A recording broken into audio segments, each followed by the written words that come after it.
Hello everyone, তো এই রকমের কোনটি ছোট এবং কোনটি বড় এটা কিভাবে আমরা অনেক পারি না, তো এটা আমরা খুবই ঝটপট সমাধান করবো দেখি।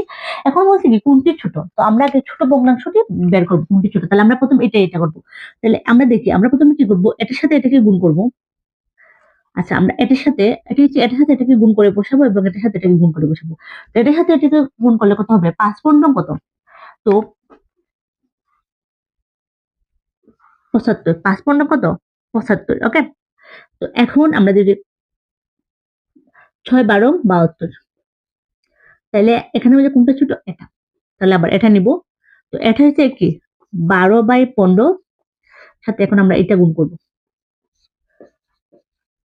14। ঠিক আছে, তো আমরা প্রথমে এটার সাথে এটা গুণ করবো, 12 গুণ 14। ওকে,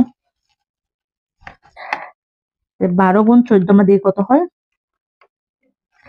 101, কি 168, এবং কি 11-এর সাথে আমরা 15 গুণ করবো, 165। তাইলে এই দুটার মধ্যে কি, এই দুটার মধ্যে ছোট হচ্ছে এটা, মানে এটা ছোট। এখন ছোটর সাথে এটার সাথে এখন আমরা এটাকে করবো গুণ, তো দেখবো কোনটা ছোট। তার মানে কি 11 14 ইন্টু কি 47/99। ঠিক আছে, প্রথম বলছিলাম এটার সাথে এটাকে গুণ করবো, যেটা যে ভগ্নাংশটা ছোট এবং সে ভগ্নাংশের সাথে অপর ভগ্নাংশ গুণ করবো।